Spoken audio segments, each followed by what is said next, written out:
sound effects. We're working on it. Hey, what up, everybody? This is the Awesome Poetry Podcast. This is you're getting so good at it, Rachel. Don't say so.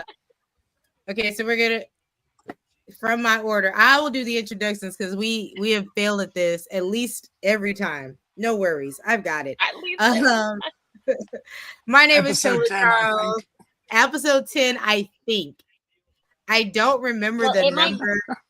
It is technically 10, but the problem is that at least 2 of them are not posted still. So, and you know what? Maybe you'll get it later. I don't know. I can't tell you.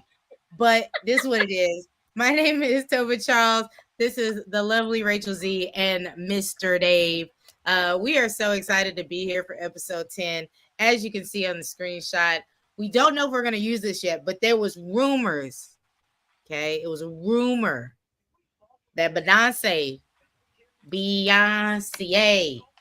might be showing up. So we just gonna keep it queued up. I'm gonna keep it cute.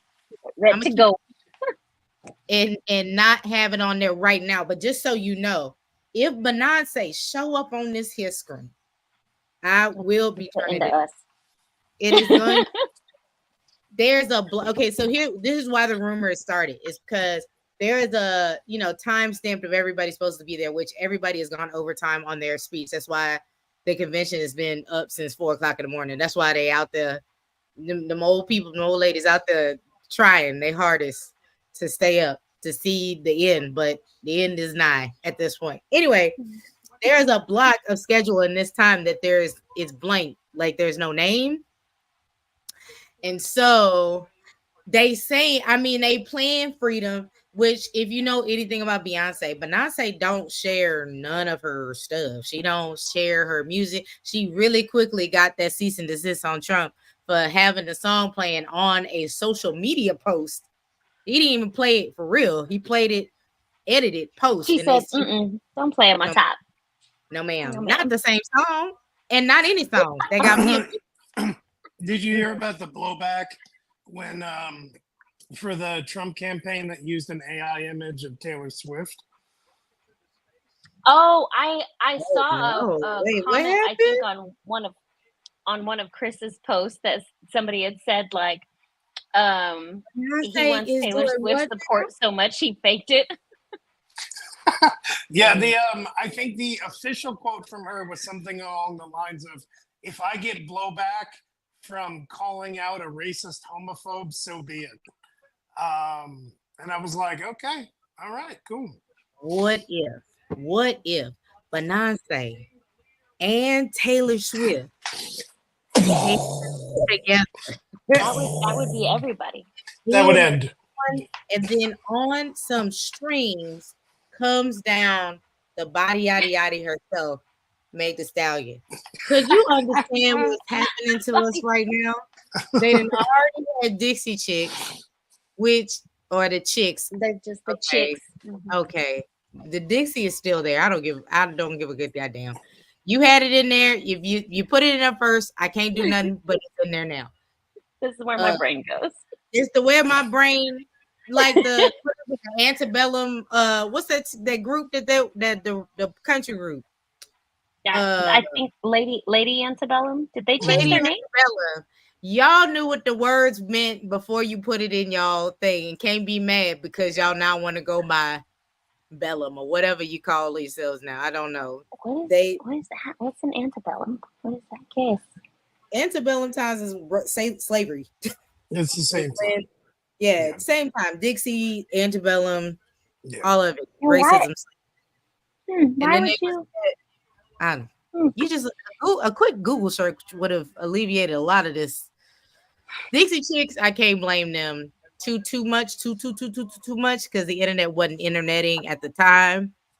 But they should have known what Dixie meant. But whatever. They also made themselves real known with the George Bush comment back in the gap. They got canceled before cancel culture was a thing. So.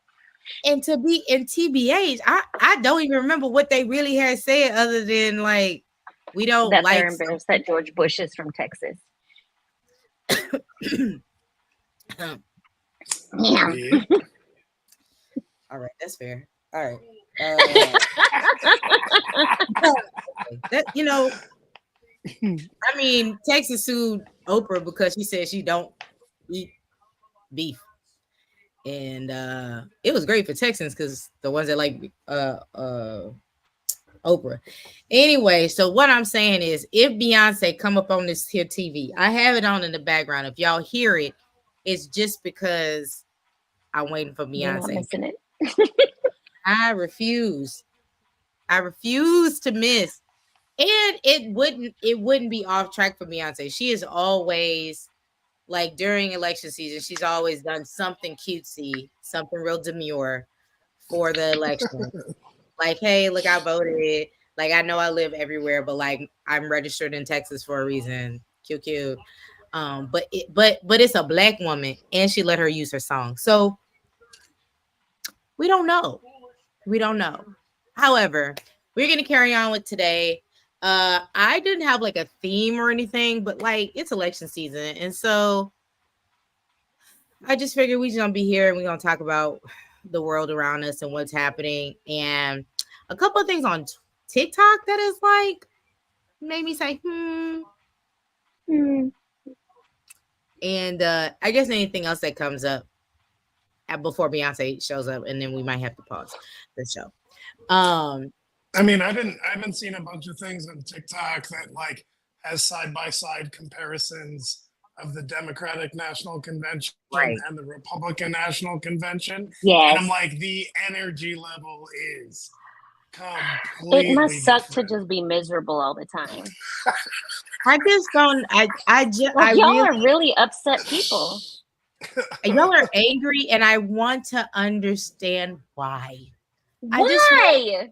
What is it? Like you wake up every morning and was like, I hate. And then you just carry on with your day. I hate. Like the I hate is just right here on your dome every day. You think it's a coping mechanism? Right? Like you learn to be happy about being upset as a way to deal with your situation. Like, I can't truly be happy unless I'm a little bit upset about something. Or like, I feel good about myself without other people feeling bad about themselves because I don't feel good about myself. I don't feel good about me.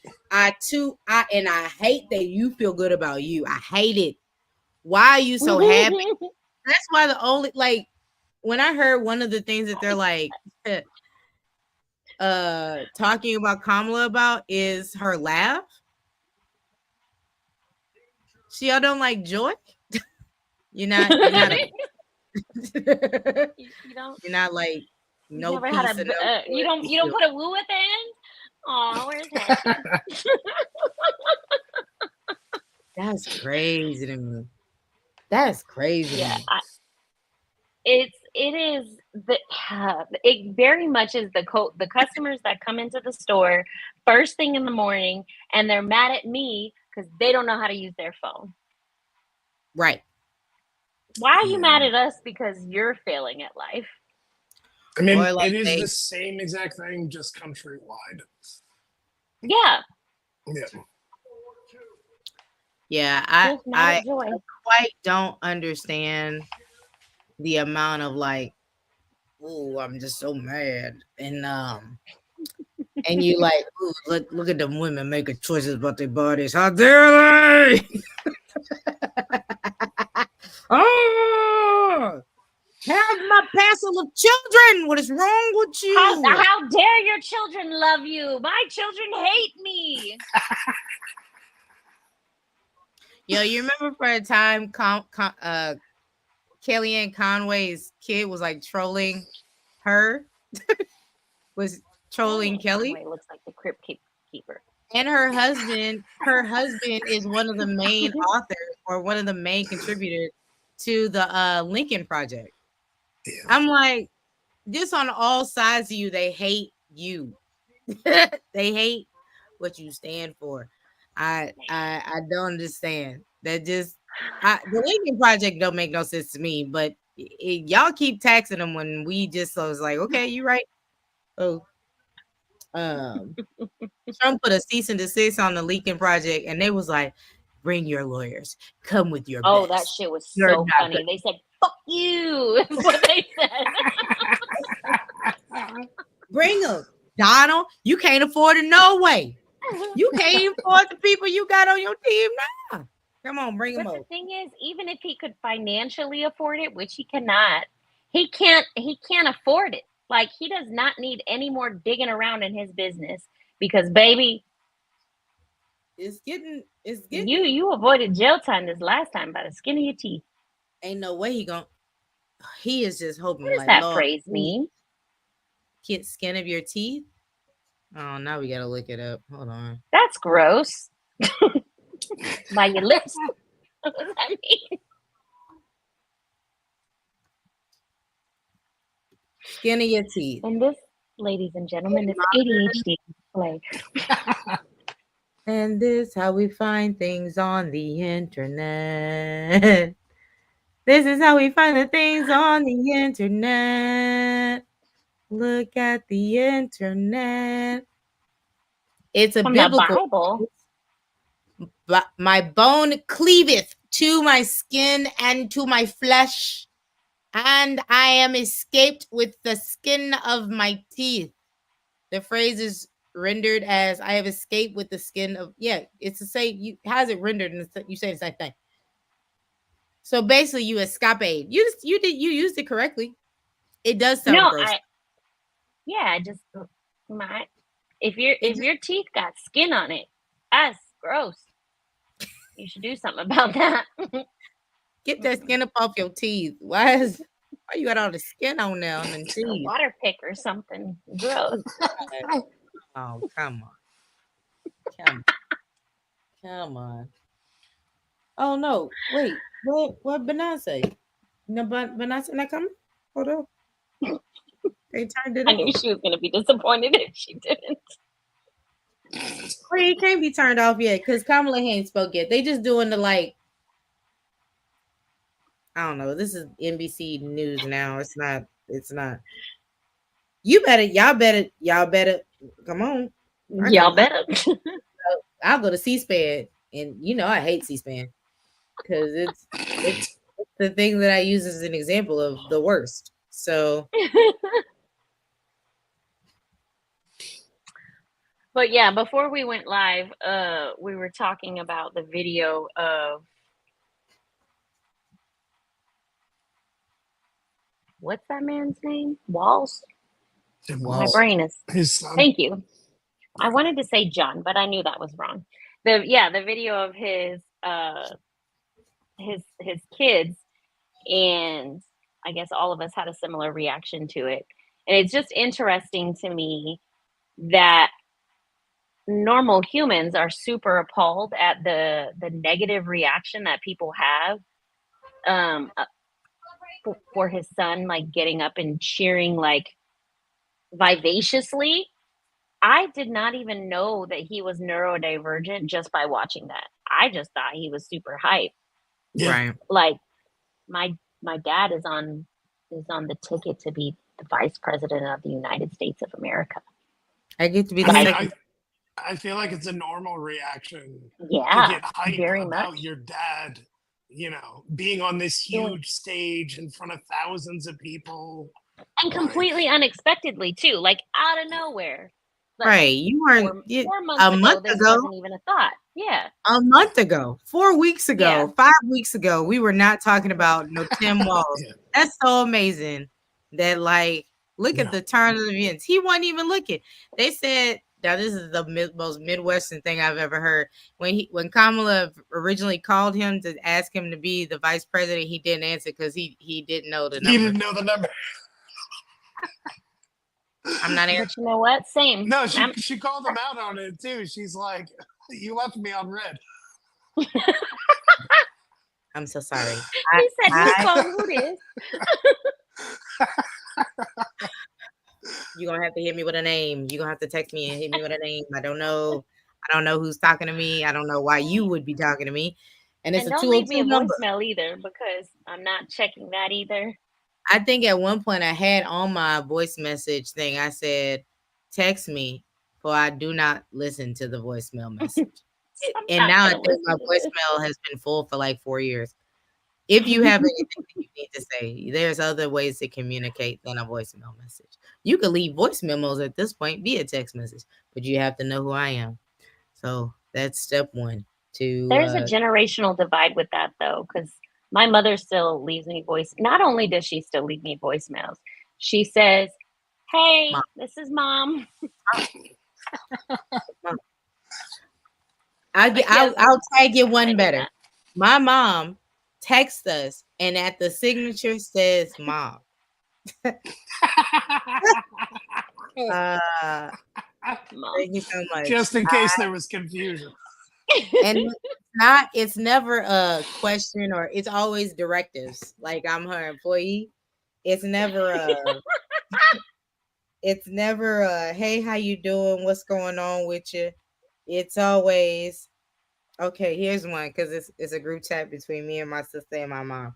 They say, "Hey Jazz, I'm gonna pick up Harper from school and drop off at your job. I can send you $30 for food. Thanks, Mom." Unprompted. It's an unprompted text message. Thanks, Mom. Every time. Boom. Who is it? Mom. Just in case you ever, unless she's talking about politics. She can't stand Trump. If you want my mom to like go off kilter, she will talk about, ooh, and that Trump, you heard what he did? Girl. She'll talk for a minute. Are you finished with Harper's hair? That's the text message how it started. Are you finished with the hair? I'd like to pick her up by 8:45. Very passive aggressive. Right. Are you done yet? There's no prompting to that. It was nothing. It was nothing. Make sure she has her headphones, her phone, and snacks. I also have clothes for Harlem that I'll drop off. Is she still staying with me until Monday? Mom. I was so confused until you put that one part at the end. And now I know. Thank you for the clarity. Sure. Thank you, Mom. Now, shout out to Mom. Shout out to parents.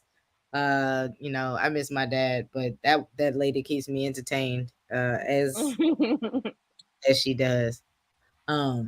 Yeah, so I dug it. I didn't have like a drive of today. I am in week 2 of starting school. School is officially thoroughly kicking my whole tail. I'm not in school. I just have to help run one, and wowie wowzers. Wowie wowzers. Yeah, I mean it's a lot for parents, it's a lot for students, and it's even more for faculty, Oh, man. One of the kids came up to me today. She was like, "Miss Charles, why the day so long? Why y'all do that?" Amount of time before. He said, "Yeah, but we just in the same room for so long." They used to have 45-minute, 50-minute blocks with 7 classes, and now they have 85-minute blocks with 5 classes. Right? It's still long. Like we're about to start testing on Thursday, and even with testing all morning, they go to lunch. And they still can do all 5 of their classes at an hour clip at 50 minutes a block. That's insane. You're in school too long. That's crazy. Like, why kids walling out at 3rd and 4th and 5th period? Mm-hmm. They're going stir crazy. They're like, I'm I need to move. I need to break out. It's so crazy to me. Go ahead. I mean, I think that's one of the reasons why like fidgets have actually become part of the school supplies. Because they need something, otherwise they're going to start. Yeah. It's so crazy to me that with all the studies about like how sitting still for that long is not productive for any age, but specifically with younger kids. How it's not a productive setting, and yet we still insist on maintaining schooling in the same format. Yeah, I don't quite understand it necessarily.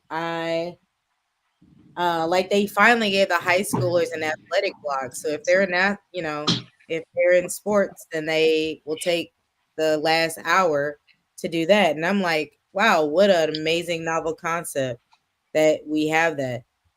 Kids just figured out, high schoolers just figured out they were on teams. Some of the kids was trying out. We had like over 50 girls try out for the volleyball team. Wow. And not all of them made it. Precious babies, they so sad. So we're gonna start an intramural team to like get That's them nice. again. Yeah, it's just like kids want to do something exciting. They want to do something fun. They want to do something creative, but like the way that we've set up the education system, it just does not. Oh, that's the Governor Whitmore, who's also a boss. I like her. Do you think there was a big spike in wanting to join the volleyball team because of the Olympics and then watching the American team? Oh, I'm sure that a lot of that has to do with it for sure. Like just the Olympics being in the same amount of time, the kids are watching it. The kids was asking, "Hey, do we have any other clubs or extracurricular activities that they can do?" We don't have those set up yet because really the first 21 days of school is like, let's just survive and like make sure the school is functional. I don't want to talk about no clubs until after the first 21 days. I actually don't have anything else. I don't have anything kind to say at this point. Let me just get through these days. But yeah, I think it has to do with that. Also, like when you're in middle school, you want to like figure out a way to get out, get out of school a little bit early, go on trips a little bit. You know what I mean? That's why I joined volleyball, so I can my last period of the day, I can leave early and go to my game. I don't care. I just don't want to school anymore. Speaking of school, my old middle school was burned down the first day of school. I went to Keeling. Yeah, first day of school, it burned down. I don't know how much of it burned. Like down? It's not burned down, but it's burnt. It's an old building. It's in East.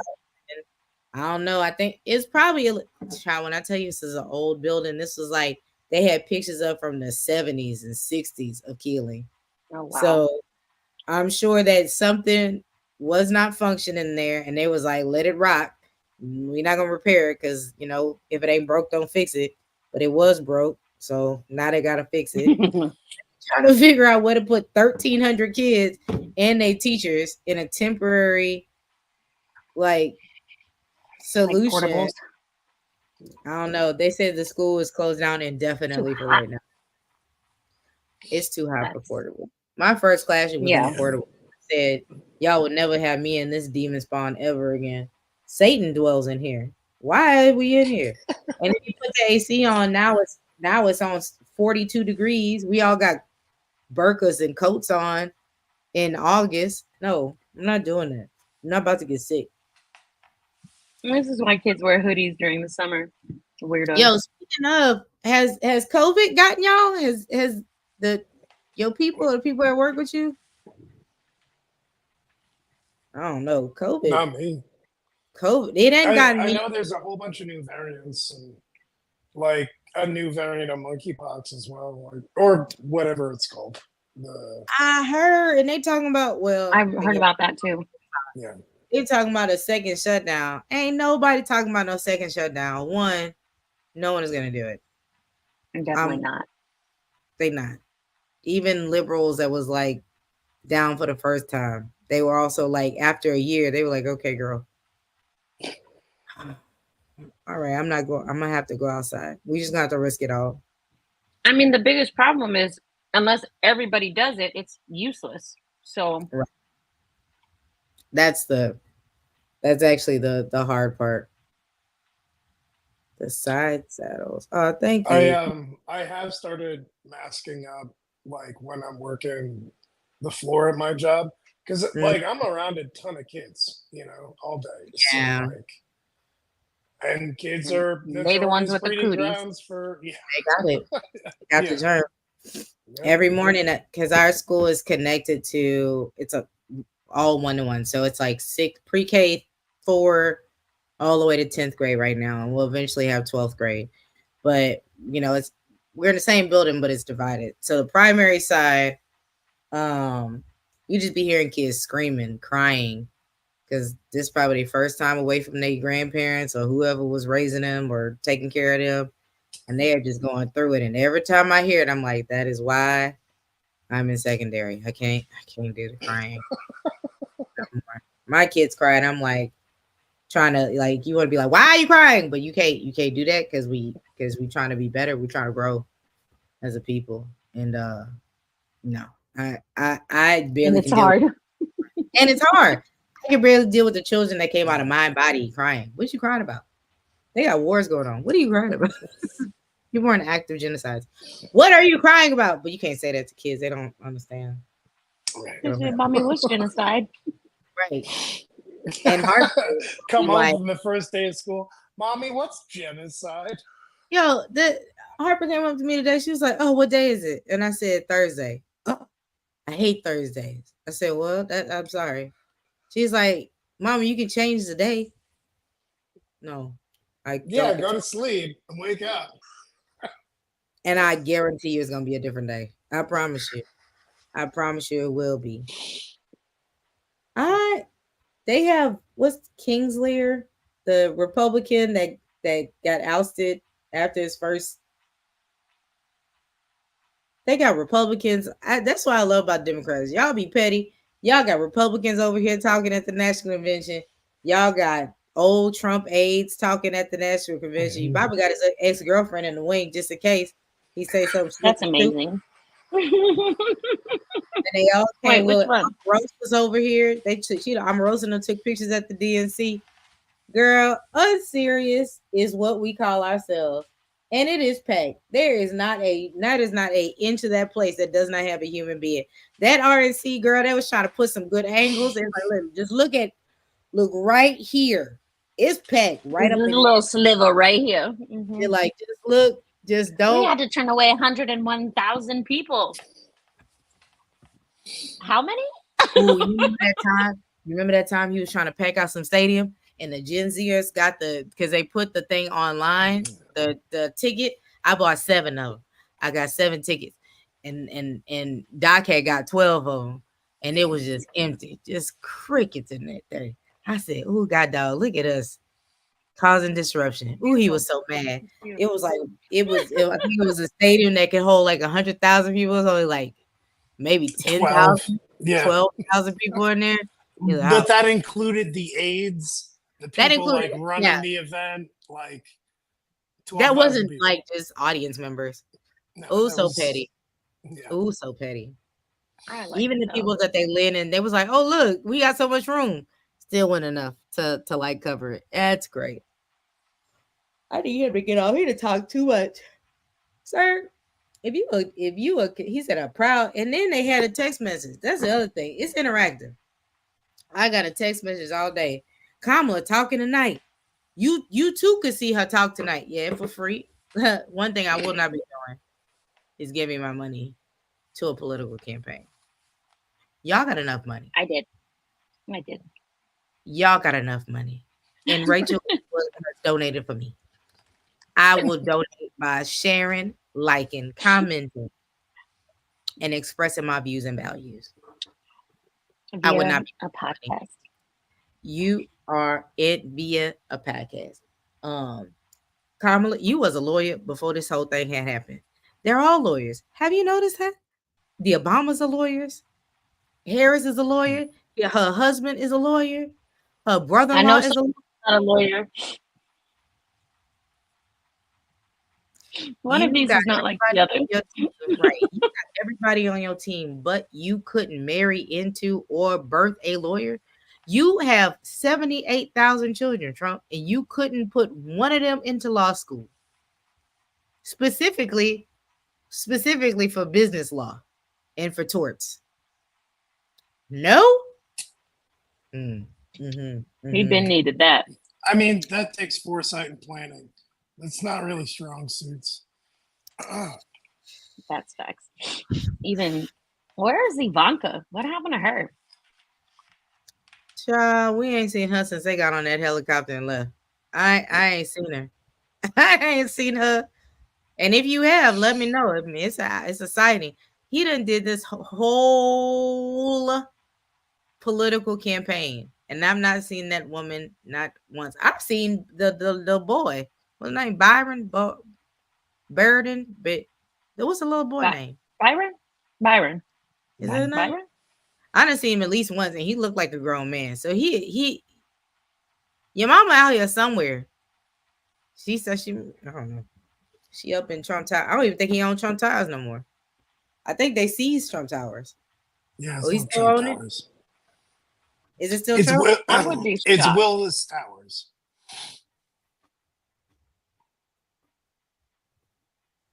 Interesante. Wow. I mean, that's not new though. That's ages ago. New to me. New to me. I didn't even. I knew that they were taking it away from him because they said you cannot have a business no more here, no more. You cannot run no more business. Oh, that's probably why he was in his place in Jersey. Jersey ain't gonna ever kick him out because, well, it's Jersey. So he's bright orange, just like everyone else on the board. I just like. I ain't even from New York or Jersey, but I also know that the running joke of Jersey is still real and palpable. And every one of my friends that are from Jersey are like, I can't. I don't know why your parents went all the way up north and then stopped there. It could have went so far, but they stopped in Jersey. That's wild. That's a wild thing. Be like, I could go to the greatest city, but I'm gonna go to Newark, New Jersey. Woo!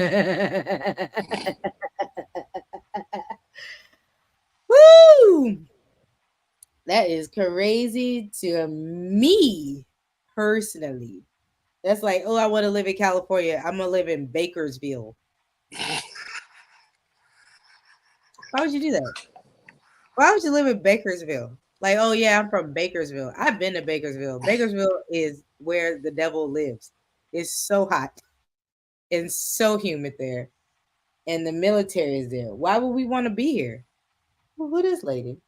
Her hair is bopping. Yes, that silk press is pressing. Or the wig is. I don't know.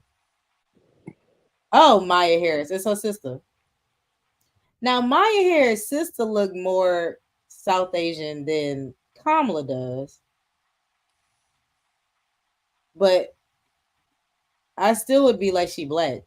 Like, I don't know how you keep saying she became black. And then she married a black man. They like literally is just a house full of lawyers. And then they took their mama. I think Harris is a mama name. I don't think that's a dad's name. I don't know. I don't know. Well, anyway. I mean, Harris doesn't sound like an Indian name. It doesn't sound like one, but I didn't know that. Every time I hear about the story, I didn't hear if they got married or not. I know they was in Berkeley, like, raging against the machine and protesting and civil rights and stuff. But I guess I just don't know that gap of their. I mean, she's from Berkeley. That's basically where they protest. Thrived. They definitely know how to do that. That's cute. She look cute though. It's a cute little pink outfit she got on. Oh, come on, Beyonce. Come on. We ain't gonna be on long enough to see Beyonce. I feel like that's not gonna happen. Anyway, how's everybody? We didn't even do our check-in. That's so sad. Did not. Wow. Okay. Rachel, how you doing over there? How you living? I am doing well. Last night was super, super fun. I was telling Chris, I really like the small crowd nights. I feel like it's a lot more interaction. I feel like it was fun. And then today I went and I had my little brunch at Kirby Lane and got all of my posts scheduled, and a piece of my car fell off, but that's fine. It wasn't an important piece.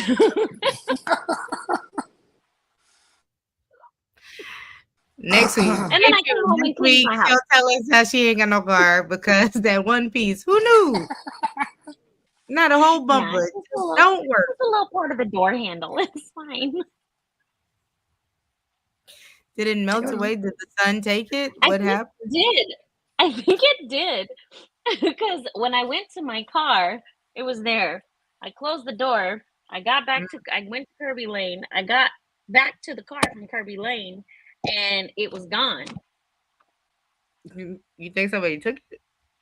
I thought somebody took it, and then I got home and had the wherewithal to go look for it where I parked, and it was there. I found it. I'm gonna super glue it. It'll be fine. Stay tuned to see if it's still there next week, guys. Ooh. You know, you don't need it to open the door, do you? I have keyless entry stuff. Hey. Wow. Now I'm more curious now as to what part of the door. Oh, you got it. Thank you. Thank you so much for bringing it into the space. Wow.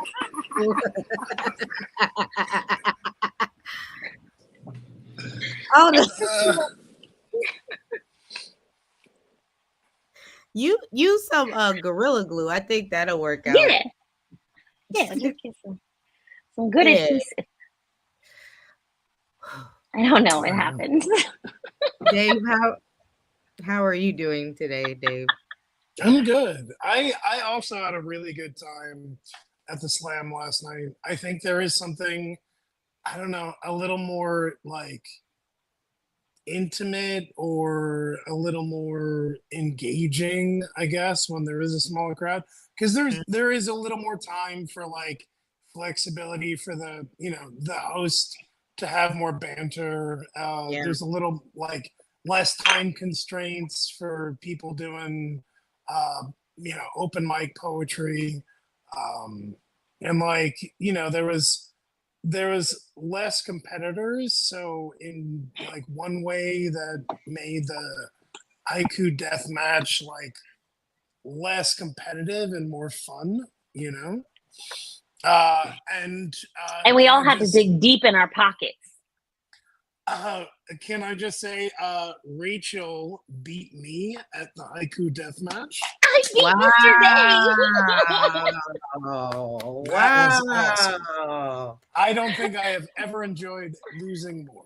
That was really nice. That is awesome. Yeah. I love that we have. I mean, that's like the night that I have told myself that I must stay home. It is not because I absolutely adore my humans, but I don't hate haiku. And honestly, I'm so grateful that it is a part of like our show now. And I'm happy that we have a open mic. I fought tooth and nail against all odds. It is sometimes a big show, sometimes it's not. It happens. But I think it's pause. We gotta shout out freaking Lorelai. Lorelai been coming to APS for a decade. And she said on the mic, she's like, I've been coming for a decade, and this is the first time I've won, and I have to stop talking, otherwise I'm going to cry. Shout out to Lorelai, who is also one of our hosts now. I suck at like, my brain does not remember. Like, if you've been gone for too long or like your face changes, girl, don't remember you. Baby, don't remember you. Not that I don't want to, not that I don't care, but my brain is like, you got so much stuff. Object permanence, baby. Once you are out of it, boom. Them kids was like, you remember who I was? Right now I do. I do right now because I see your face. When you left, I had not remembered you. But now that you're here, I had remembered you. So again, like she told me one time that she had been coming for 10 years. And one, I was like, oh, that's before my time because I have not been here for 10 years. And she's like, oh, no, you were one of the hosts. I was like, I have been here for so long. 10 years. So, like, correction, I have been here. I am so long. I'm so old. But it was, she gave me my flowers, and I really appreciate, like, you know, sometimes when you're doing this work, it is very thankless, because people just assume that it will always be there because it has always been here. But like, it takes a lot of work and a lot of bodies and a lot of humans to just be like, yes, I want this to continue on. You know, when I took over fully 2021, 2022, somewhere around there, at this point, I don't even remember. And I was like, I don't know how I'm going to do this by myself. And they were like, funny story, you don't have to. And jokes on you, you don't have to. And you know, you know, with Joe B finding you know, reaching out to Alamo Draft House, I was not going to. And he's like, let me just write an email. And I was like, I mean, I guess, sure. Little did we know we were like about to lose our venue that we were currently in. I think like we moved and maybe they lasted maybe a month after that. Yeah. And then it got turned into a mini golf. Have you been since it turned into Holy Moly? I'm not. I'm very triggered by the whole space. So I'm not. It doesn't feel like it's completely different.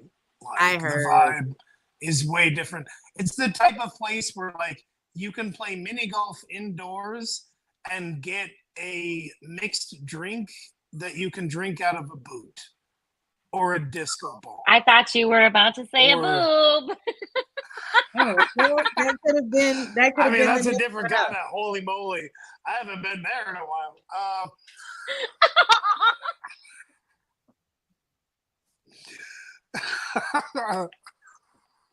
Oh, Dave. I love you. No, anyway, it's drink out of a boot. It's very Canadian of us. A boot. A boot. I don't know. I'm like this. I apologize. I want to say I apologize first for my mother. Me the way you do. I want to apologize to my family. Yeah, I've not been there, so, and I have actually no desire to go over there. But I'm very grateful where we are.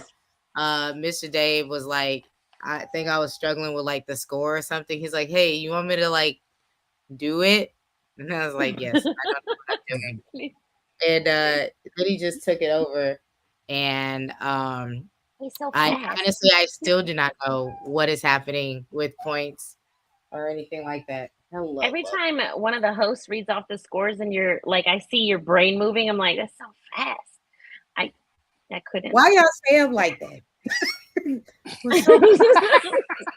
Why y'all say it so quickly? I don't understand. And then Chris got the nerve to be able to do math in his head. I say, you rat bastard. No one even told you that you needed to do that. That's a 28.7, right? Like, what the? Listen, why would you do that? Why do you need that tool when we have calculators and Google? Google Sheets is really what screwed it up, because when I figured out you could calculate it on the Google Sheets, I'm like, oh, I'm not doing this ever again with my brain. I think for Christopher Michael, it was a thing where like he has hosted so many slams where he is the scorekeeper that it's like a learned thing, you know, out of necessity. Just another thing he can be talented at. Yeah, I mean, a lot of slams don't have online tracking. Like a lot of places still have like pieces of paper that they write down, or like the back of the sign up list, you know, like you see people coming out with a clipboard on stage. Sounds like a good way to lose shit. Yeah, that's how Mike hosted for years. He was the timekeeper, the scorekeeper, the host. He did all that. He was all encompassing. There ain't no way, my boy. Social media was abysmal, and I am proud to say that, because you got to know yourself, know your wealth. Do I know how to use Canva? Will I spend 45 minutes per post because I'm trying to make sure that the square looks exactly the way I want it to look? Yes, I will. If I don't like the picture, 45 minutes to an hour to edit said picture and since the way that Mr. Dave's, the color of his eyes pop out, but the rest of his body is in black and white, yes, I will. And I won't deny it. And I will sit up here, yo. They were like, every week they was like, okay, another fly. I was like, another one. I just made one. Every single week when I get to the slam, I'm like, oh no, the Eventbrite for next week. It came up every week. It would be every week. And I try to get at least 3 posts out a week for the event itself.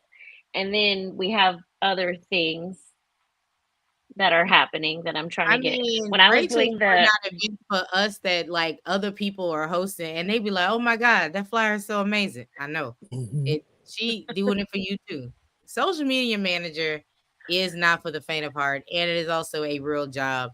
And Rachel does it flawlessly and with grace and beauty and kindness, and so humble. And I don't know why she's so humble, because honestly, if she was like, girl, I'm tired, I won't do it no more, we would be fucked. We would. Well, guess we ain't have no posts. We'll see who come out. Hopefully everybody knows it's on Wednesday. Right. I'm going to do one video on Wednesday morning while I'm driving to work. Hey, guys, you know what it is. Well, once again, we're going to be right back where we was at the Alamo Draft House. Come out and have fun with us, or not have fun with us. The stream would be off. I just like, we have StreamYard because I just can't, we don't have enough technology to try to be on all the platforms. So, and all of our incredible hosts between Jomar, Akeem, Joe, who is also our doorman, who honestly is probably one of the greatest greeters on the planet. I am sure that there are people that were going to movies and was like, you know what, that black bald man talked to me so nice. And so kindly. This giant teddy bear at the front door. I don't understand. Man, I don't know. He just, he a teddy bear. Yeah, you can call him He said, where? Listen, he's picking up on the correct keywords, and that's what matters. Hey, friend, you okay? You good? It's not funny? Okay. Well, you can take your mean self on somewhere. Bye. Oh, go take it. Go take it in your room. Bye. We'll take it back in a minute. Have a great day. Just if you run into a door, I'm going to laugh at you. Hey.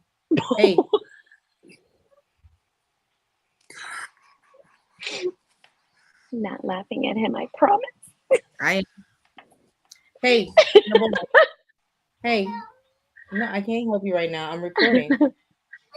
Ask Sissy to go help, because she can't have her phone. Sissy will help.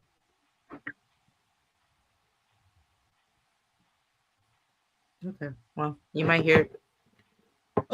Oh, Kamala out. Hold on. Kamala about to say something. I'm like, freedom. Hold on. Where is she at? Kamala, come on, talk to us, baby. Let's go. Hold on. Shut up. That's not what we're here for. Where's Kamala? Who is this little baby? Who's this little baby holding the sign? I don't. Kamala Harris watching 65K. I really wish that they wouldn't roast her if her suits were tailored. I just would like them to be a little more tailored, which is not important at all, but matters to me. Can y'all hear it? Thank you. Yeah, but it's like stuttery. Thank you. The picture is. You. Thank you, everyone. Thank you. Thank you. Thank you. Thank you all.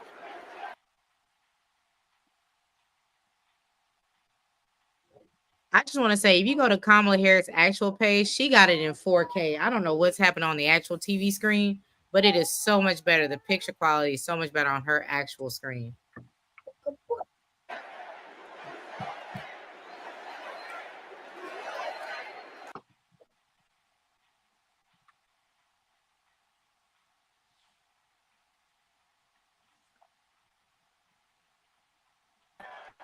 Thank you. Thank you. Thank you. Thank you. There we go.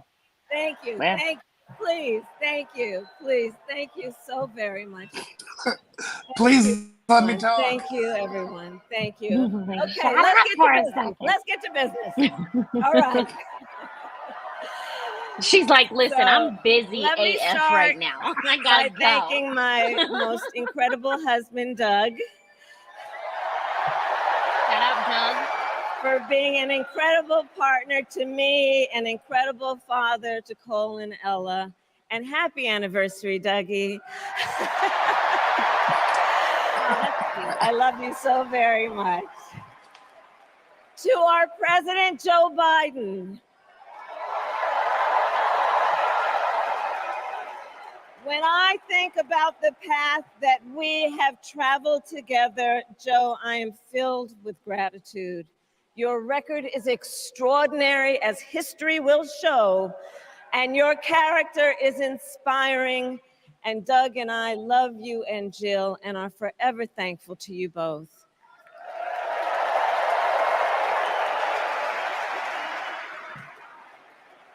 And to Coach Tim Walz,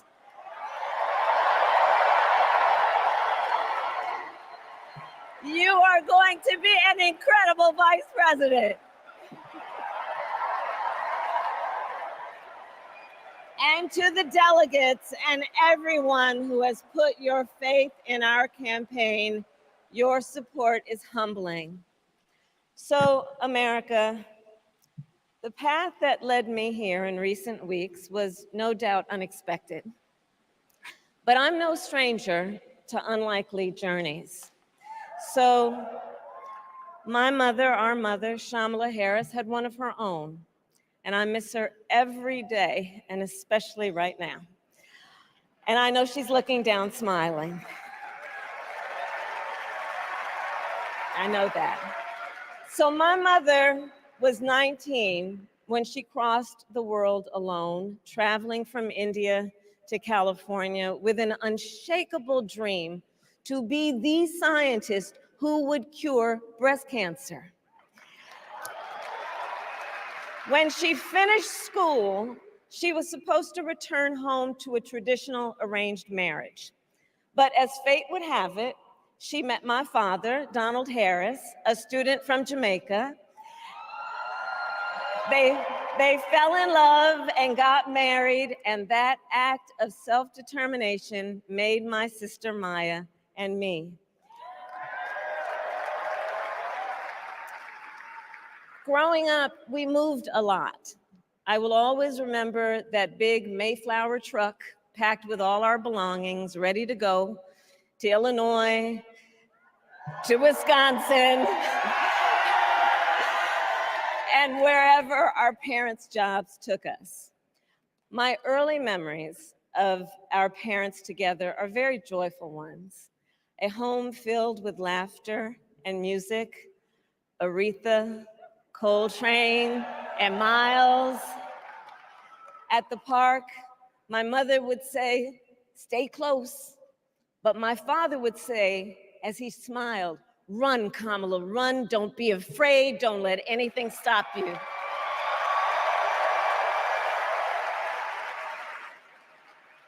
From my earliest years, he taught me to be fearless. But the harmony between my parents did not last. When I was in elementary school, they split up. And it was mostly my mother who raised us. Before she could finally afford to buy a home, she rented a small apartment in the East Bay. In the Bay, you either live in the hills or the flatlands. We lived in the flats. A beautiful working class neighborhood of firefighters, nurses, and construction workers, all who tended their lawns with pride. My mother, she worked long hours, and like many working parents, she leaned on a trusted circle to help raise us. Mrs. Shelton, who ran the daycare below us and became a second mother. Uncle Sherman, Aunt Mary, Uncle Freddie, Auntie Chris. none of them family by blood, and all of them family by love.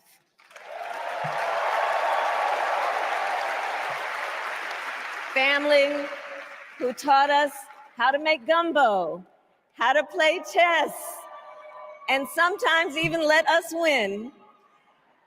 Family who loved us, believed in us, and told us we could be anything and do anything. They instilled in us the values they personified: community, faith, and the importance of treating others as you would want to be treated, with kindness, respect, and compassion. My mother was a brilliant, 5-foot-tall brown woman with an accent. And as the eldest child, I saw how the world would sometimes treat her. But my mother never lost her cool. She was tough, courageous, a trailblazer in the fight for women's health, and she taught Maya and me a lesson that Michelle mentioned the other night. She taught us to never complain about injustice, but do something about it. Do something about it. That was my mother. And she taught us, and she also taught us, and never do anything half-assed. And that is a direct quote. A direct quote. I grew up immersed in the ideals of the civil rights movement. My parents had met at a civil rights gathering, and they made sure that we learned about civil rights leaders, including the lawyers like Thurgood Marshall and Constance Baker Motley, those who battled in the courtroom to make real the promise of America. So at a young age, I decided I wanted to do that work. I wanted to be a lawyer. And when it came time to choose the type of law I would pursue, I reflected on a pivotal moment in my life. You see, when I was in high school, I started to notice something about my best friend, Wanda. She was sad at school, and there were times she didn't want to go home. So one day I asked if everything was all right, and she confided in me that she was being sexually abused by her stepfather. And I immediately told her she had to come stay with us, and she did. This is one of the reasons I became a prosecutor, to protect people like Wanda, because I believe everyone has a right to safety, to dignity, and to justice.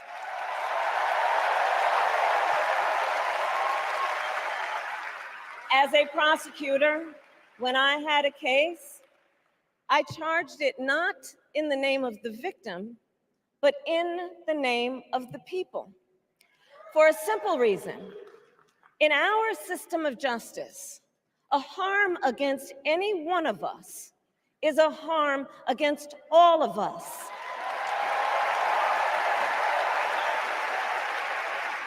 And I would often explain this to console survivors of crime, to remind them no one should be made to fight alone.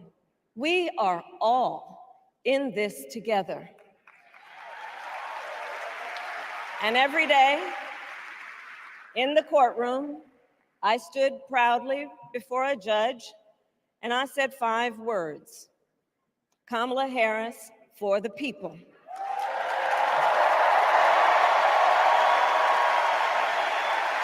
And to be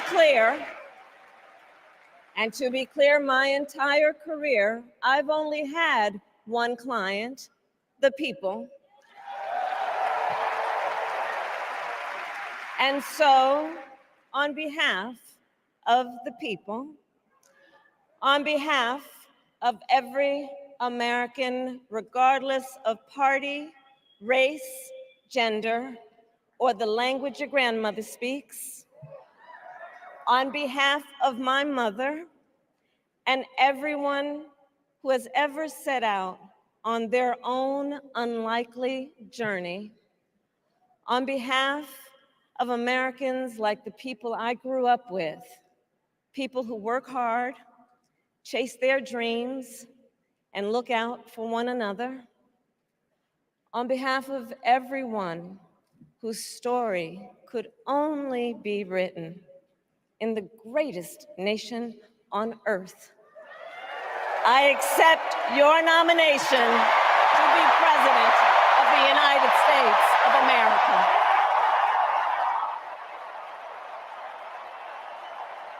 Burr, burr, burr, burr. And with this election,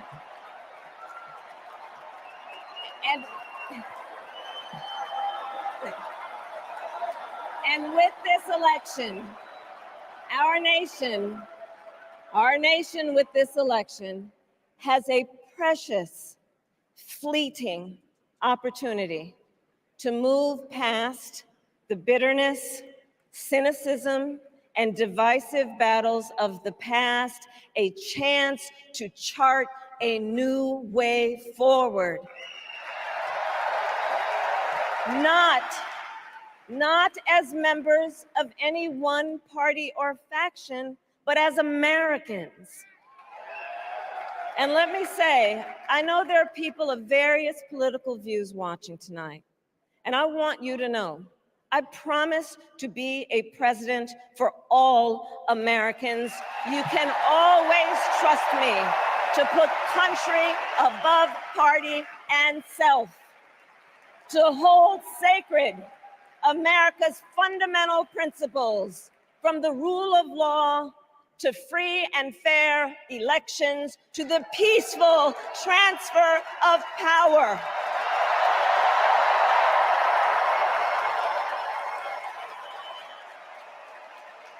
I will be a president who unites us around our highest aspirations, a president who leads and listens, who is realistic, practical, and has common sense, and always fights for the American people. From the courthouse to the White House, that has been my life's work. As a young courtroom prosecutor in Oakland, California, I stood up for women and children against predators who abuse them. As Attorney General of California, I took on the big banks, delivered $20 billion for middle-class families who faced foreclosure, and helped pass a homeowner bill of rights, one of the first of its kind in the nation. I stood up for veterans and students being scammed by big for-profit colleges, for workers who are being cheated out of their wages, the wages they were due, for seniors facing elder abuse. I fought against the cartels who traffic in guns and drugs and human beings, who threaten the security of our border and the safety of our communities.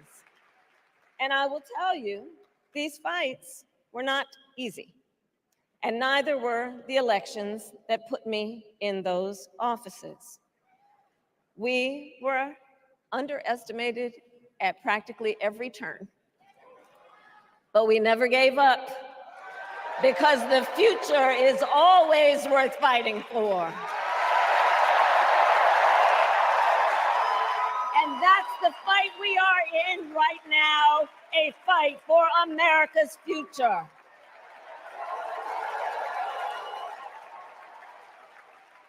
Fellow Americans, this election is not only the most important of our lives, it is one of the most important in the life of our nation. In many ways,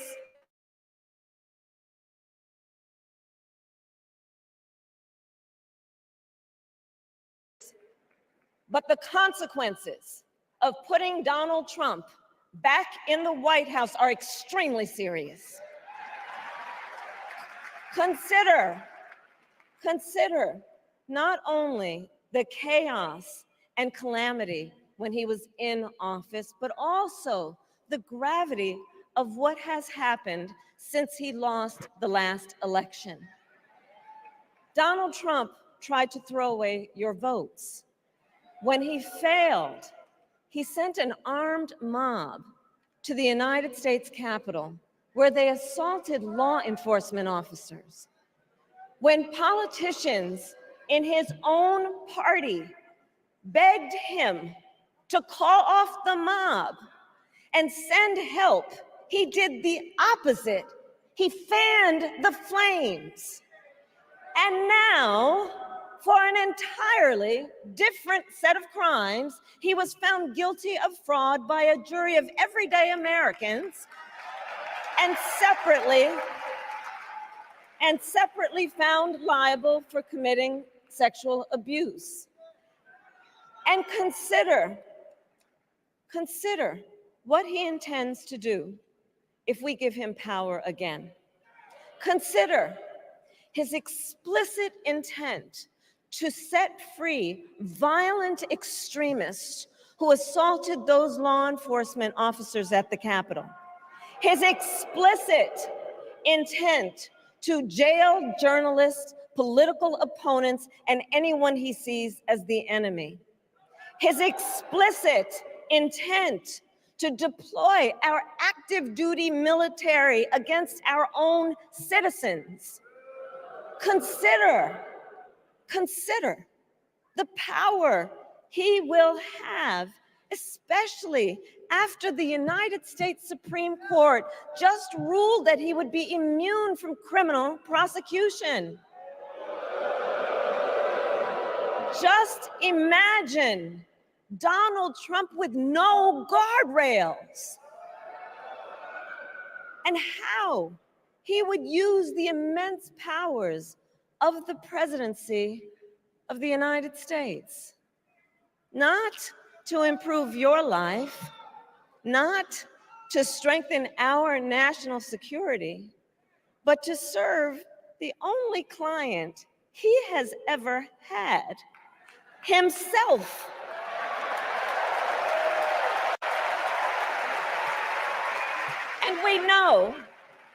And we know what a second Trump term would look like. It's all laid out in Project 2025, written by his closest advisors, and its sum total is to pull our country back to the past.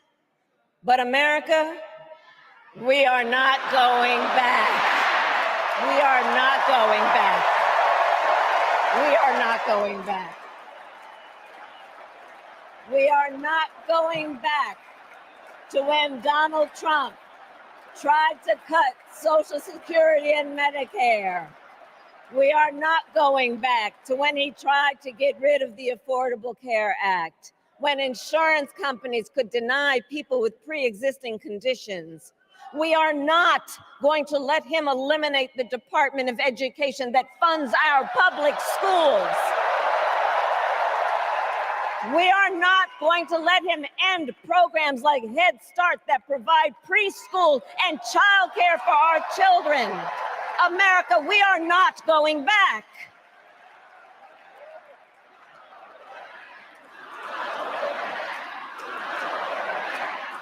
And we are charting a new way forward. Forward to a future with a strong and growing middle class, because we know a strong middle class has always been critical to America's success. And building that middle class will be a defining goal of my presidency.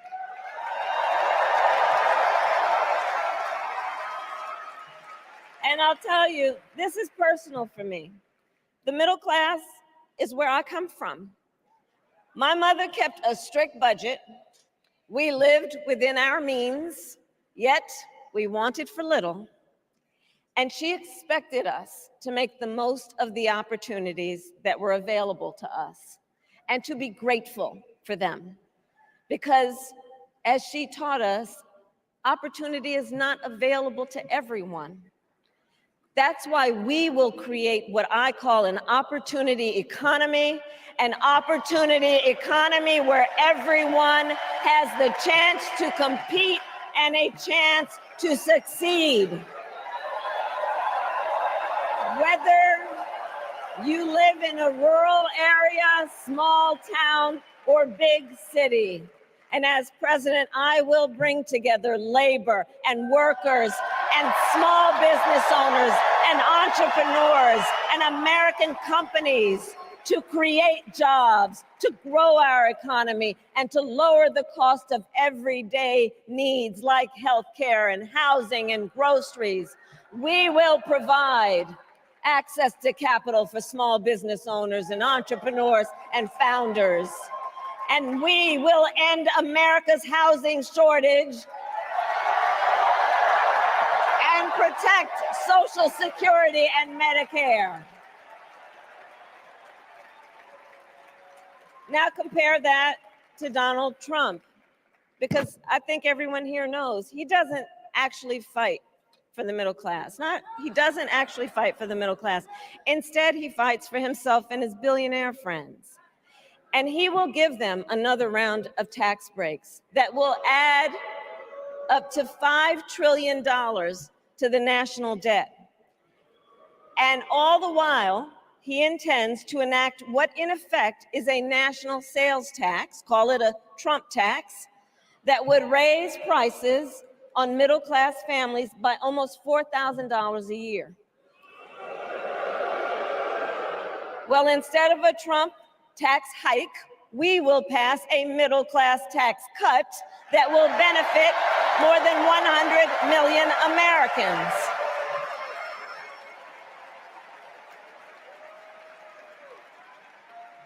Friends, I believe America cannot truly be prosperous unless Americans are fully able to make their own decisions about their own lives, especially on matters of heart and home.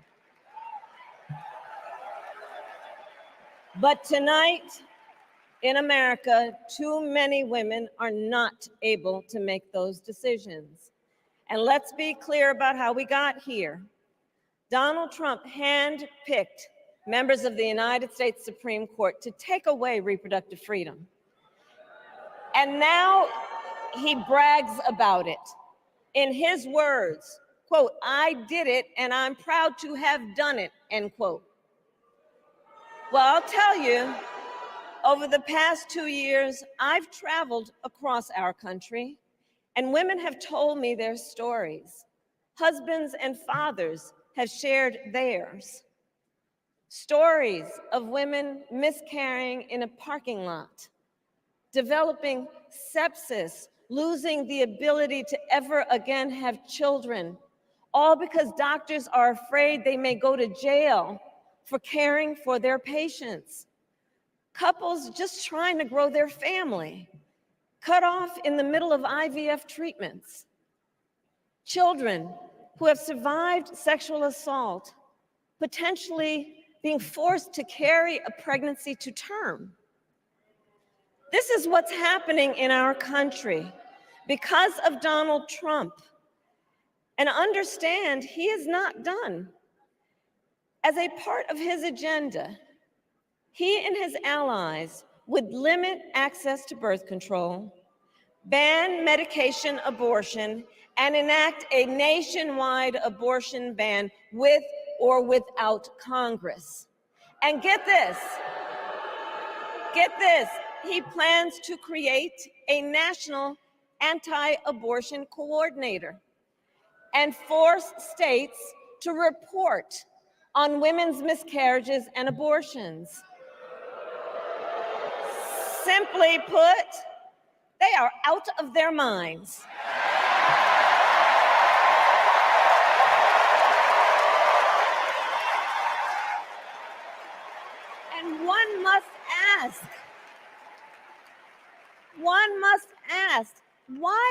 exactly is it that they don't trust women? Well, we trust women. We trust women. And when Congress passes a bill to restore reproductive freedom, as President of the United States, I will proudly sign it into law.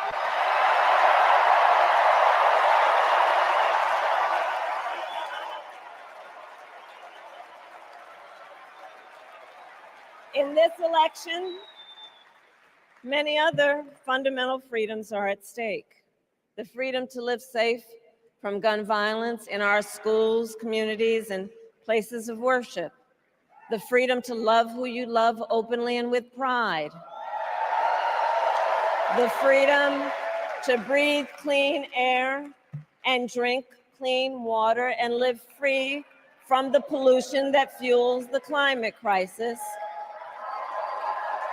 And the freedom that unlocks all the others, the freedom to vote. With this election, we finally have the opportunity to pass the John Lewis Voting Rights Act and the Freedom to Vote Act.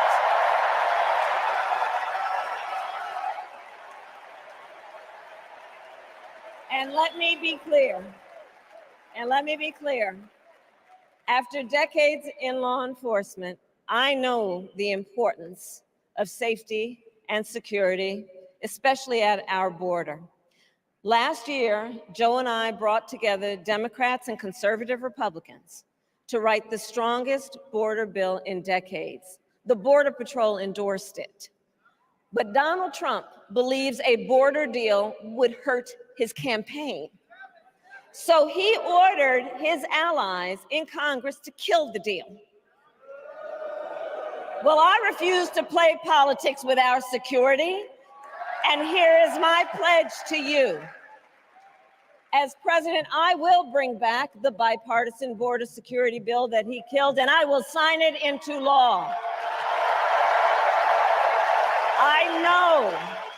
I know we can live up to our proud heritage as a nation of immigrants and reform our broken immigration system.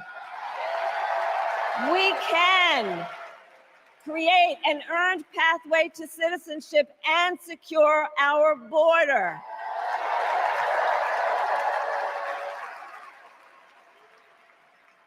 And America, we must also be steadfast in advancing our security and values abroad.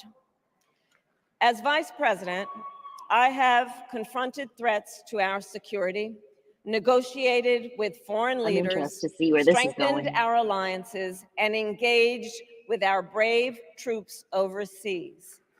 As Commander-in-Chief, I will ensure America always has the strongest, most lethal fighting force in the world.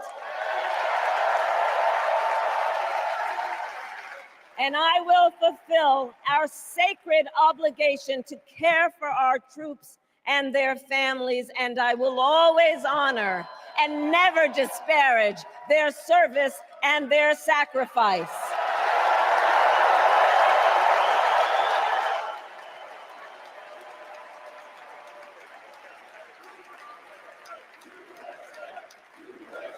I will make sure that we lead the world into the future on space and artificial intelligence, that America, not China, wins the competition for the 21st century, and that we strengthen, not abdicate, our global leadership.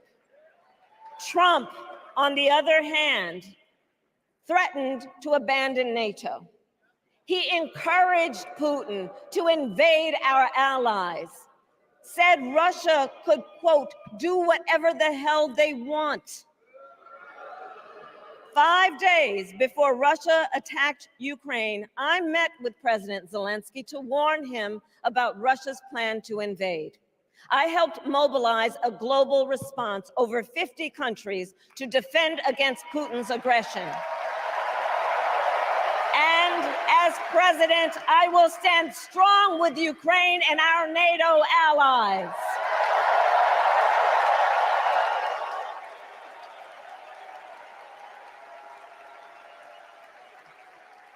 With respect to the war in Gaza, President Biden and I are working around the clock because now is the time to get a hostage deal and a ceasefire deal done.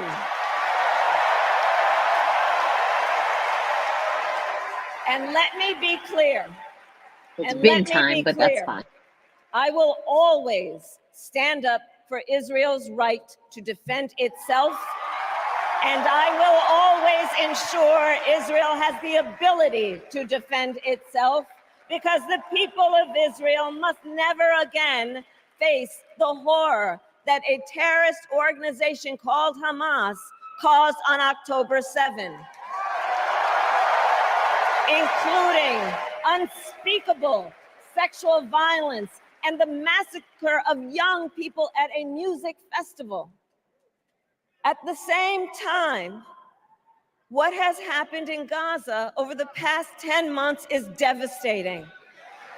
So many innocent lives lost. Desperate, hungry people fleeing for safety over and over again. The scale of suffering is heartbreaking. President Biden and I are working to end this war such that Israel is secure, the hostages are released, the suffering in Gaza ends, and the Palestinian people can realize their right to dignity, security, freedom, and self-determination.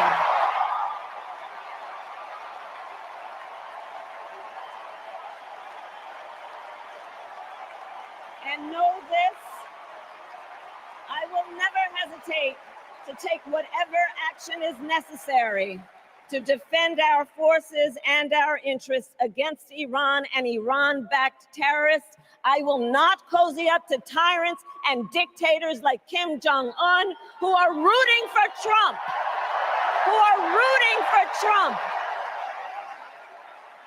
Because, you know, they know he is easy to manipulate with flattery and favors. They know Trump won't hold autocrats accountable because he wants to be an autocrat himself.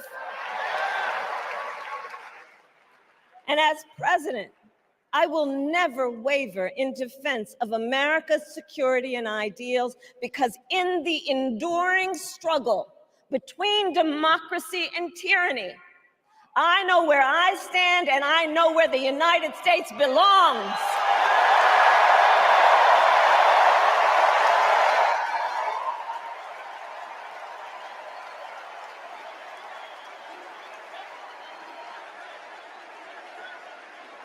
So fellow Americans,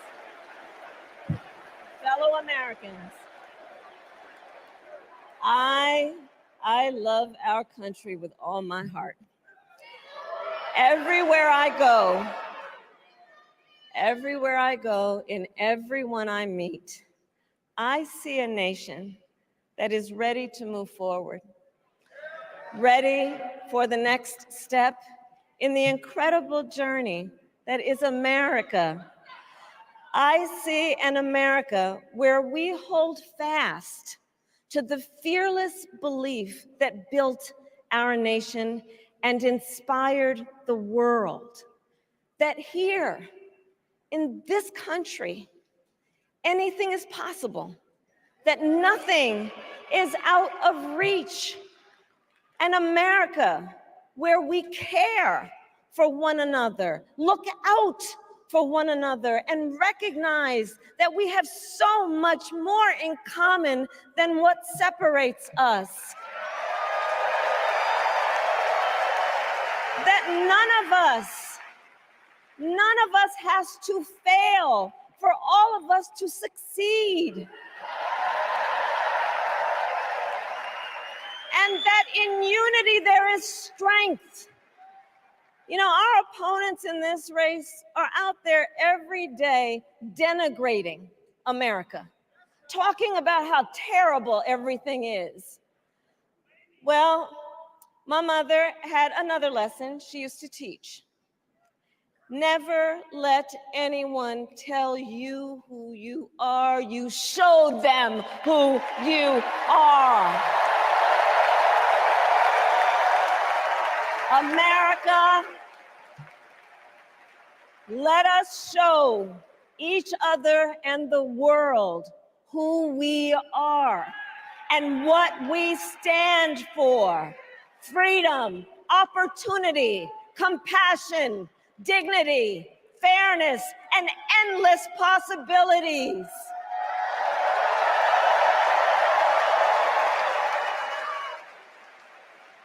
We are the heirs to the greatest democracy in the history of the world. And on behalf of our children and our grandchildren and all those who sacrificed so dearly for our freedom and liberty, we must be worthy of this moment. It is now our turn to do what generations before us have done, guided by optimism and faith, to fight for this country we love, to fight for the ideals we cherish, and to uphold the awesome responsibility that comes with the greatest privilege on earth, the privilege and pride of being an American.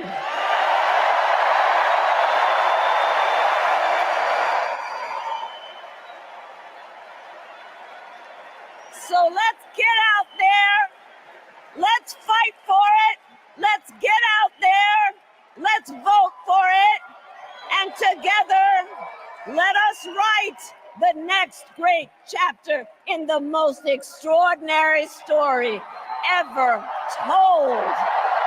Thank you. God bless you, and may God bless the United States of America.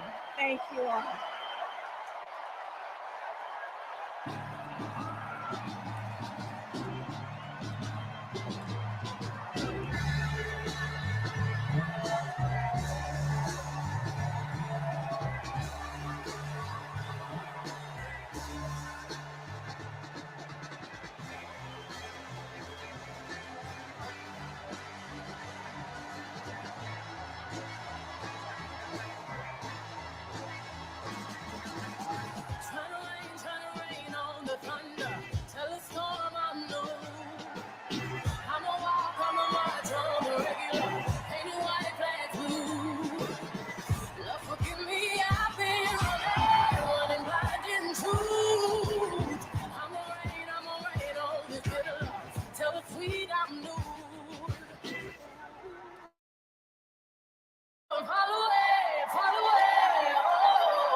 Listen, I was interested on what was. I'm keeping the video just in case Beyonce like the thing lower down and maybe she pops up out of the. I still have faith. Just comes out in waves. Yeah, like she on string or some shit, and she gonna come down. So we just until the clip goes off, we will continue to watch. You know, look at them people. Look at them white people just surrounding that black lady. That's so wonderful. Yo, so highlights of the speech. What are we thinking? Oh, I was gonna highlight her Manny because her nails looked great. Yeah. The flip also. Laid. It has been so long since I have genuinely felt excited about voting. Yeah. That, you know, like just the smallest glimpse of like the glimmer of hope. Like, Yeah. it seems so far away for so long. And like for me, the highlight was the fact that like, yeah, there were, touched on some heavy issues, like, because you kind of have to. But like the Right. general message of that speech was like, we're moving forward. Like, we're gonna make things better. Like, there is hope.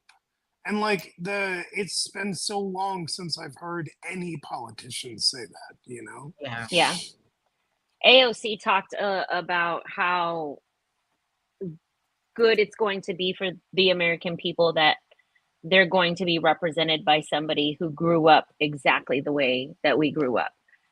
Right. Middle income, had to work, single mom, all of those things, rather than someone who got a small $1 million loan. Small. Little one. Yeah, I'm in the same camp too. Yeah. I think there's more to be said for just the fact that she's up there than a lot of people are willing to say, because we don't want to make it about race. We're not voting for her just because she's Black, blah, blah, blah. But this is a Black woman, a phenotypically Black woman who is on the largest platform in the world and will be making decisions that impact the world, that came from very humble beginnings, that has worked her ass off. I was thinking about it, like, I was imagining what she was like in college, which seems weird, but how much she seems like she just lived a regular life but busted her ass.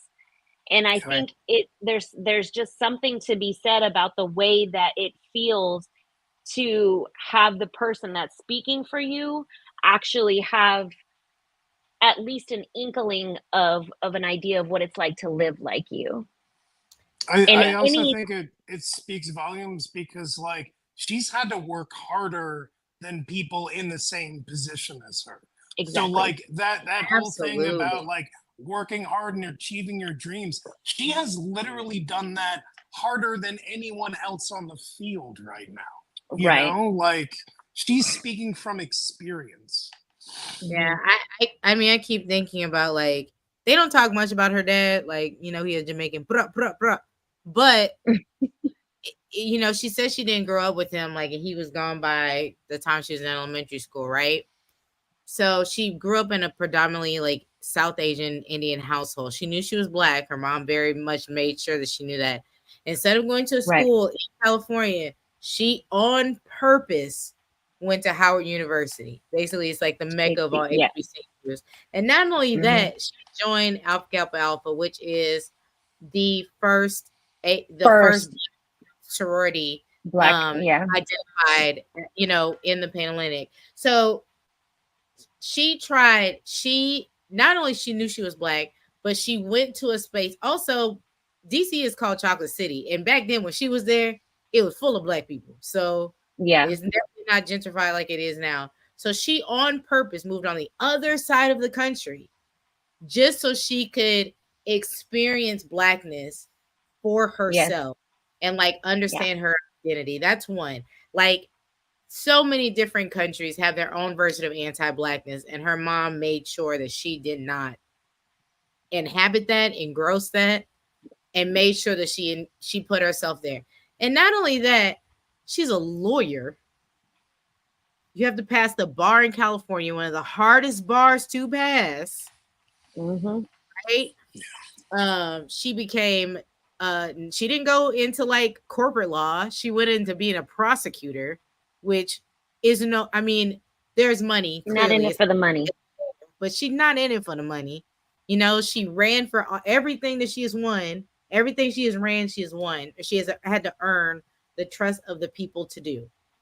So I'm not saying that there are other people that did not have the same caliber of people. And I feel like it's, she always gets compared to Barack. And I do see that, there is a lot of like humble beginnings and all this stuff. But, it's the extra layer of her being a Black woman on top of that. Like, I'm sure that on Barack, top of being capable, she also had to be extraordinary, you know? right? And for her to be senator and for all of those things, and like, I don't know. I've just worked very, very, very hard to be in the positions that I am in right now. And I definitely am in a lot of leadership now than I probably have ever been in. And you get doubted and you get looked at like you don't know what you're doing. You have all this education, but do you really know? And then there are people that like offer their advice and solicited and unsolicited. And you're like, this is absolute bullshit, but I have to listen because you are in a position that I have to listen. And I could not imagine how many times she has been placed in that arena where being in spaces where she knows that she is smarter than them, and yet she still has to like be around them and listen and all that stuff. And for decades. And like for decades, her entire career, probably her entire life, right? Yeah. Mm-hmm. Yeah. So I'm really excited about it. You know, it gives me the same like excitement vibes as when Barack ran.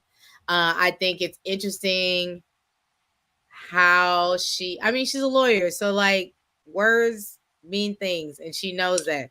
She definitely addressed Israel and them needing, you know, you have the right to defend yourself. Also, you can't be doing that to Gaza. Like Gaza is you're doing a little too much. But you're doing a little too much. She said ceasefire, which is something that she's been criticized on, that she's not said a ceasefire. And the thing is like there's a balance that they have to strike with, right? You know, I support you as an ally, but also like you tripping and you need to be held accountable. It's like to talking to your friend, like yeah. Listen, this is said with love. You had a right initially, but you done gone too far. Right. Let me hold your hand as I say this to you. Yeah, for sure. For sure. Holding hands has definitely happened. Now, you know, they're going to soundbite this speech to death, and that's why she had to put in all that stuff. That's why it was over like, you know, 45 minutes or whatever the case, maybe 30 minutes. I don't even think it was that long. It wasn't an hour and a half speech, you know, that some people have been running with. Very smart choice for a vice president. You know, people that were like, what about the whites? Or I shouldn't say whites because I don't like people saying blacks, but what about the white people? And he got the whitest of white person, who was also the most humblest of person. You know what that's what I love. What I was really worried about when they were talking about vice presidents is that I knew it had to be a white man, or specifically a straight white man. But I was concerned that they were going to get somebody that was super moderate, almost conservative leaning. And they didn't. In fact, they looked like he could be conservative leading. Exactly. He got all the markers. It's like that tweet that I read. It said he's a Trojan horse with a conservative accent. I'm like, yes. Oh, you meant this is bad. Oh. I was like, unheart. Like, share, follow, comment. Beautiful pick. Is like she was picking out her jury. That's the thing. Like her whole life, wasn't that like the best closing of a case that I have ever seen in my life? She gave you the facts. She pulled on your heartstrings. She told you a little bit about yourself if you didn't know much about her. She said off top her mom was from India. She said off top her daddy was Jamaican. She said off top she was born in Oakland. Go and look at my birth certificate if that makes you feel any better. Right. She talked about her humble beginning. She talked about how they moved all the time. She talked about how they had to be on a budget. You know, like there's no one, even if you're not Republican or not a Democrat or not, I mean, I don't consider myself a Democrat because it's like they be doing too much too. I just vote for whoever I think will not of me in the immediate future. But there's no way you heard that speech and was like, this is not talking to me. Can't be. Right. Yeah. You can't say that. Yeah. Okay, these old people, y'all gonna bring up Beyonce?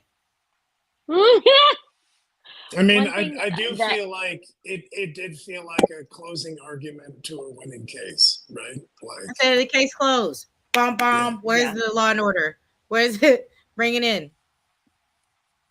I appreciate very much that she was very specific when coming from an immigrant family, talking about the border crisis, specifically referring to cartels and guns and drugs and human trafficking, and then transitioning into the need to create a reasonable path to citizenship.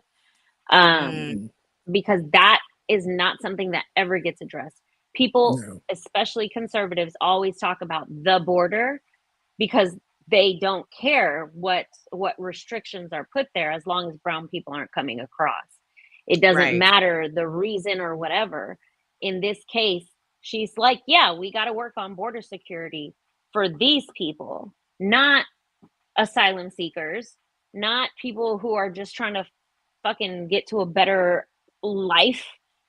I don't think that is something that is talked about on campaign or political discussions enough, is when we talk about like being specific when we're talking about border security. And I'm glad that she did. I was really impressed. Yeah, I agree. Got a little goosebumpy. She walked on a lot of balance beams to get through that speech. Yeah. When she started talking about foreign policy, I said, what we saying? All of us were like, And this is what I've been waiting for. What are you gonna say? What are you gonna say? She did a fine. I think this is, whoever her speechwriter is, kudos, shout out to you.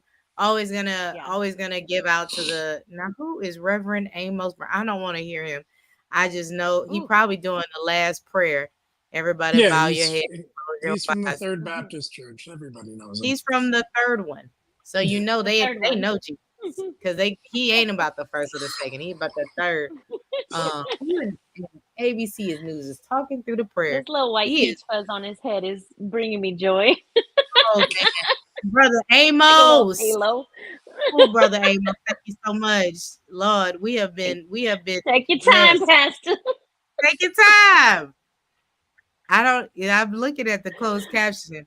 Diversity that has built a great nation. Great nation. Come on, brother. The purpose. That's the second time you've said it. Every race, creed, or color, regardless of sexual orientation, gender, or gender expression, rich and old, poor or to look at him, rich and old and young. You urban. You're old.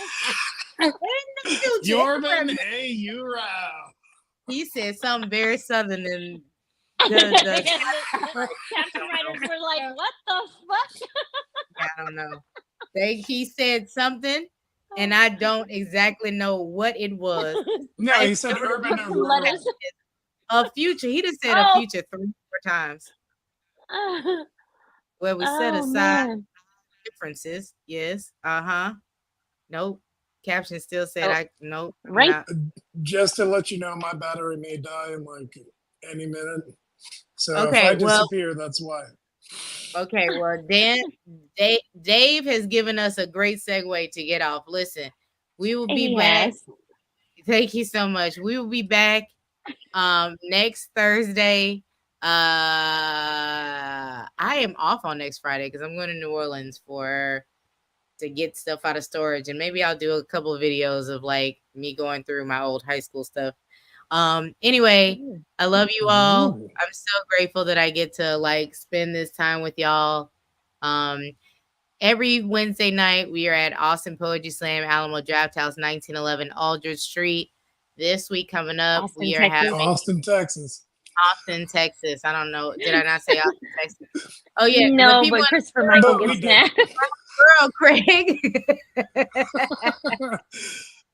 They might see it. Actually, you know what? Last time I looked at it on our Facebook page, like there was over 300 views on our last one. So shout out to the replay gang. Thank y'all so much for like just listening to us be ridiculous.